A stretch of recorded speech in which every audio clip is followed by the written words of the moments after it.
sometimes I like to pin on adventures. When the adventures get too extreme. Moderation's for pussies.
Alright guys, welcome back to another episode.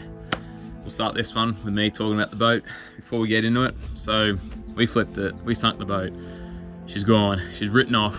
I've got some content of it. I was lucky enough once we got the boat back in, found the GoPro and started filming, but I was filming as we were launching. So I'll show you some footage at the start, and then I don't actually have footage of the boat rolling over. I just turned it off and then we hit a wave and sunk, and then I got footage of us at the beach recovering it. So we'll start the episode here, and I'll give you a quick little walkthrough of what happened and how it happened and why, and then I'll give you a little walkthrough of the boat after the end of the footage of us on the beach, just to show some carnage, just to give you a bit of context about it all. Now, we went out fishing, me, Pat and Carter, and the weather wasn't the best. We'd been up the coast, and it's a 10-day fishing trip, and for the first 3 days we sat there watching the swell because it was big. It was like 2.5 meter swell, big winds. Anyway, we started to go out the day, and one morning it was a little bit lower. We weren't the only boat going out, so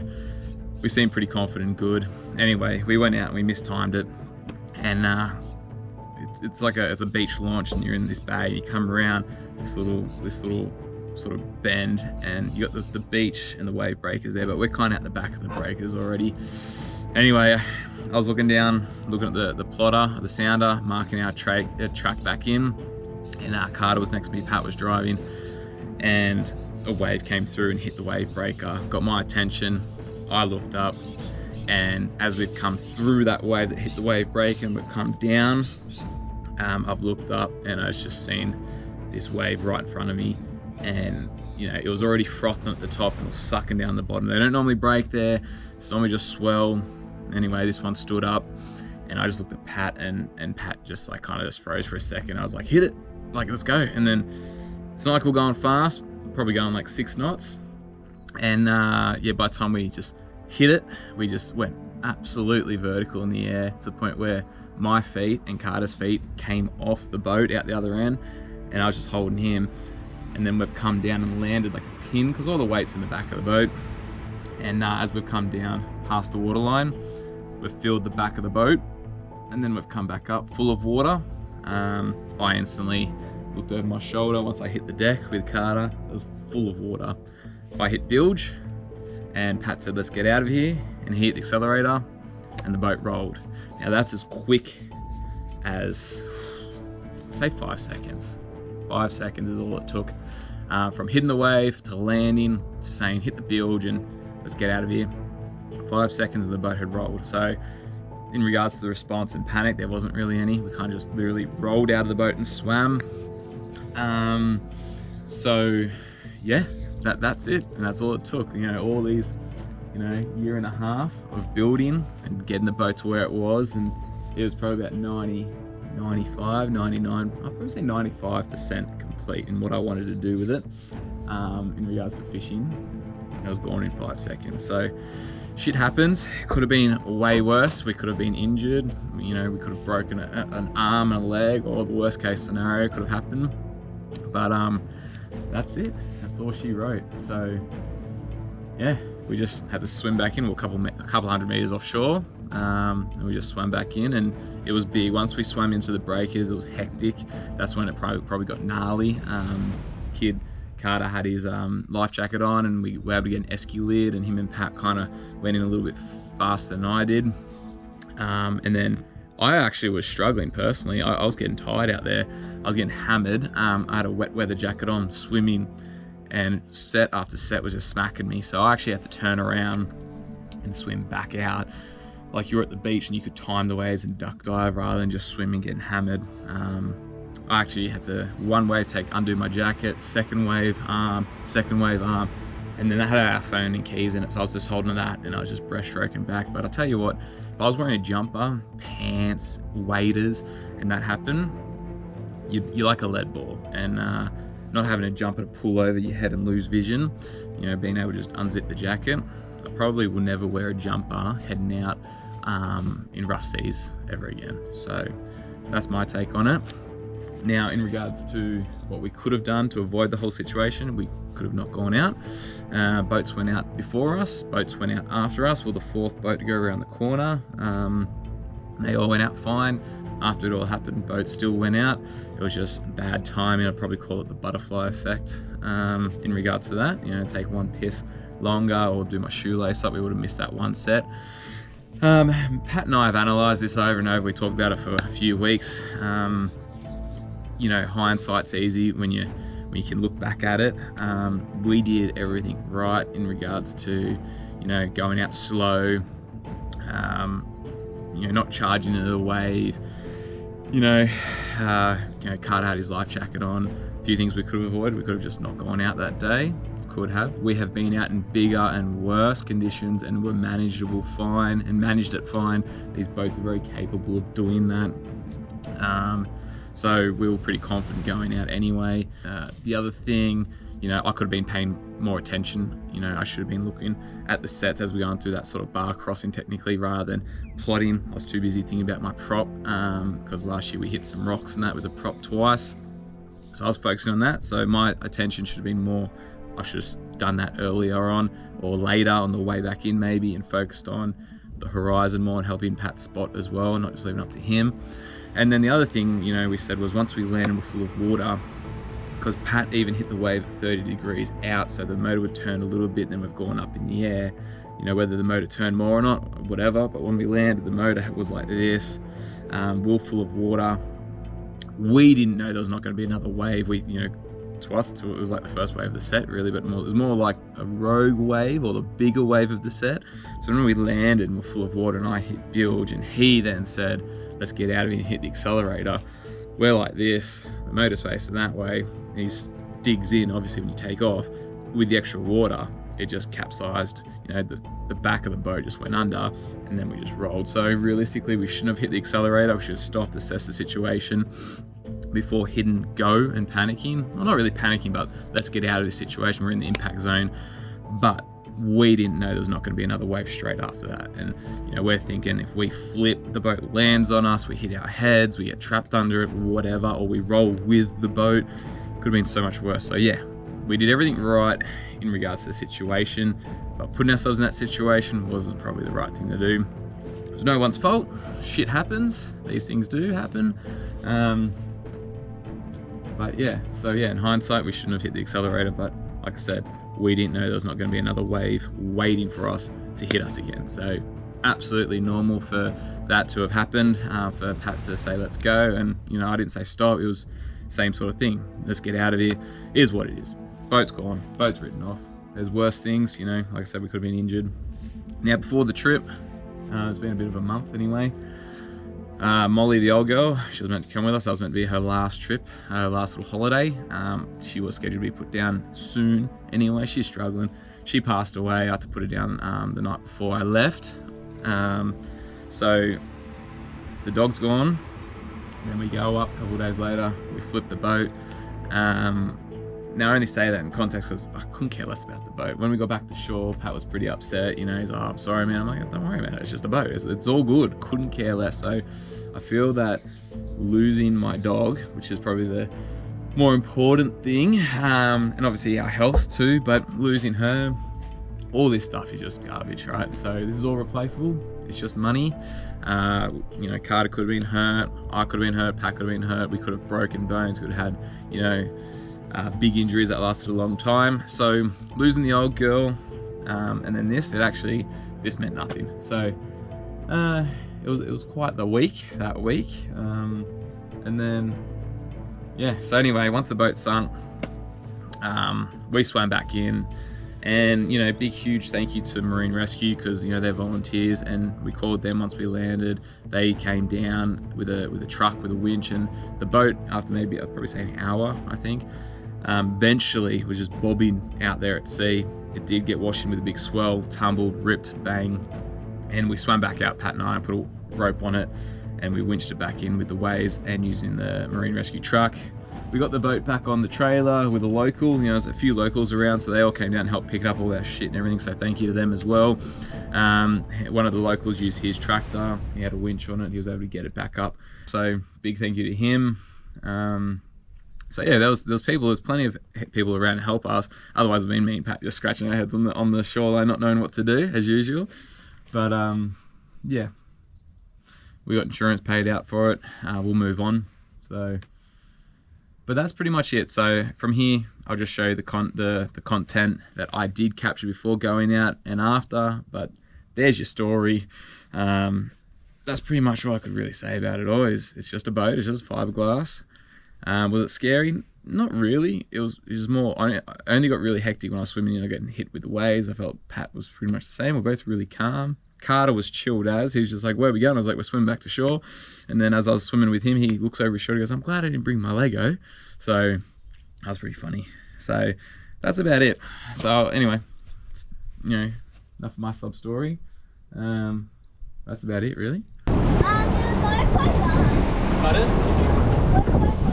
Yeah. Oh, nah, not meant to be. Should be off. Thanks, Carter.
What happened, Patrick?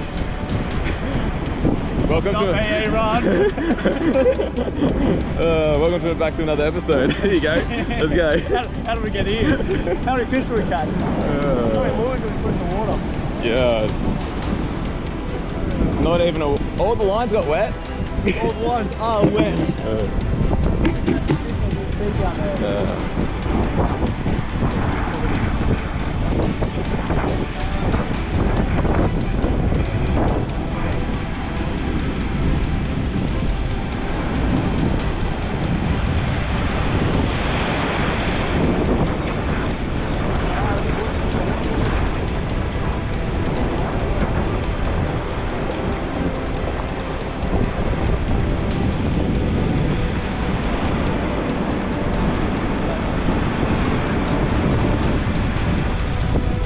Steak sandwich? Oh yeah. How lunch was it? Yeah. Huh? How lunch was it? My brother grabbed it on. I was trying to Can you please just stand here and go, well,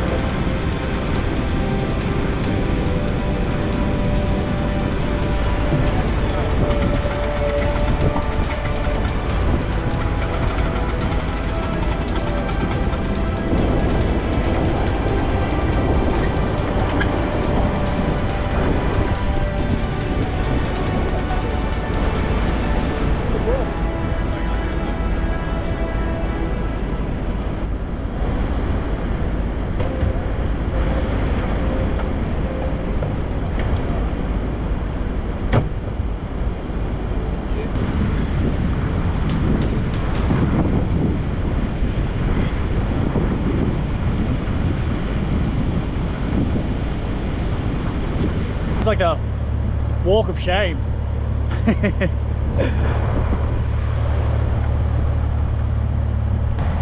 Goodbye, my lover. Goodbye, my friend. you get the 80. Grab your coffee. Grab your coffee. Oh, it's not coffee.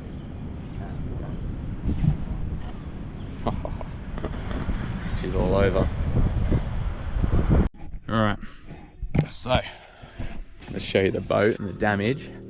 So on the way home, I was like, think positive. The trailer's awesome. I love this trailer. It's so easy to drive on. And I just did the hubs, the bearings, the brakes, the leafs, the handbrake cable, the handbrake itself. And I hit something on the freeway and threw it up in the air and came down. I snapped the axle. So then the trailer was a write-off. I'd missed the boat for 3 weeks. It got towed somewhere to get fixed. So being positive didn't actually help me at all. This is where the bait tank was. It was sitting on here bolted. Then I had the one on the floor. Anyway, that ripped out. So that's all cactus. All the electronics are gone. Nothing works. The only thing that does work is the Suzuki gauge, which carries on anyway. Radio and all that's gone. The new lights I put in gone. Nothing really works. It's all crap. All new wiring's all been underwater. I'm sure the bilge pump and that would probably still work, but CBF doing that. We're leaking a bit of fuel. We got probably 100 plus litres of fuel under there, just sitting there. It's full of salt water too. Isolator switch and all that crap. Alright, the cowling went. What happened was, once we flipped and then it slowly came back in with the wash, the rope and the anchor eventually went out the back of the boat. It got caught. Hang on, do this. It eventually got caught in the sand, and then the rope was just ripping all this apart. So this is where all this damage came through. Smashed that. I just took the prop off. You know, it's all crap. It's all gone. You know, ripped here. It's full of water in every compartment. So, but in regards to the actual hull and the damage, like, yes, it was went through some hectic waves, and the hull was actually solid. There's no real cosmetic damage. A few little scratches up in here. But this boat wasn't even perfect anyway. It already had some marks on it and whatnot. Almost ripped that out too. So we've been traveling with this. Double check that. Yeah, I lost the wave breaker. That came off. That was still on. It actually worked. It took a hit. Worked very well, and obviously got ripped off in the sand. This stuff was only 1 day old. My, deck armor was looking really good. The boat was looking really, really good, really smooth. Pretty happy with it. But anyway, nothing lasts forever. I'm not allowed nice things. So yeah, we'll get a payout for that. We'll go through insurance. Lucky I was insured. When I went up to Queensland, I caught that cobia. I put insurance on it then just because of the long drive. Never thought I'd roll a boat or anything like that at sea. So the insurance was on. I think I had like 1 month left of my policy. So I was very, very lucky. Yeah, so that's it. That's all she wrote. That's the devil gone. Anyway, hundreds of hours spent working on this, cleaning and polishing and acid washing and projects in this shed, all gone in a matter of 5 seconds. That's all it takes. It is wild when you think of it. It was such a good boat. Such a good little boat. Nice and light. So capable. Ugh, gone. Anyway, here's what it is. Like I said, could have been way worse, way worse. All right, well, I'm probably gonna, yeah. It's more just the admin that's more annoying, or, you know, not being on the water. So it's been, April, May, June. It's been 8 weeks, and I've watched a few YouTube fishing shows. I've just turned them off midway through because I was frustrated, like not being able to fish. It's really nice. I love camping and all that, and it's hard to go camping sometimes with the time off from work. And I can get that fix by being on the water and away and, you know, out at sea, you know, 6 or 7 hours of one weekend, and that's where the boating comes in. And I hadn't been getting that, so I was getting a bit frustrated. So I stopped watching YouTube, stopped going on the bit on Instagram. I did blow my back out when I got back. I hit a nerve with a swollen disc, so that was probably the most pain I've ever been in physically. And then the week after that I was sick, so for 4 weeks I hadn't worked really properly, been under the weather, frustrated. And then I was like, I remember it was a Tuesday, I was at work, and I was like, you know what, today's the day I'm gonna flip it all around. No more bad back, no more being sick. The boat's gone, we're gonna sort that solution out, we're gonna move on, we're gonna go fishing. All right, so I had enough, got on with it, and I did a thing. I bought a new boat, I bought a new vessel. That Tuesday I made an offer, put down a deposit on it, done. And I picked it up that Saturday. So we have a new boat, and I'll give you a sneak peek as a little Easter egg to this episode before I introduce it. But, you know, we're back in the game. That is it. We have secured a new Sea Devil. So, one written off Sea Devil, destroyed, and we're going to back ourselves, and we're just going to move on. So don't feel too sorry for me. You know, it is what it is. A bit of a sob story. The old girl, the old boat, the body giving out, and I said to myself, I'm going to start focusing on what I can control. Couldn't control a lot of those things, but I can control the new purchase and the new boat. I called a few of my mates, thought about their opinions, see if anyone could talk me out of it, and then no one could. Everyone was very supportive in telling me to get it, so I just did it. I did it. Broke the budget a little bit. Here's what it is, but it's sick. We're back. We are back. I'm not that sad anymore, to be fair. I'm heavily distracted with this thing. I've already taken it out a few times, so we'll give you a walkthrough, show you a few episodes filmed a few already. So very, very excited to be back in the game fishing. I thought I didn't want another project. It would be cool to make a whole nother series, but at the same time, I just wanted to get out there and start fishing. So I'm going to leave you there. There's your little Easter egg. If you made it to the very end of the episode, congratulations. You guys are the first ones to know about this out of the viewers. Hasn't even been on the Instagram yet. Well, I hope you like that episode. All right. And thanks. Remember to like and subscribe. Follow the journey. It's going to be a little bit of a wild one now with something like this. And I'll see you next time. Thank you.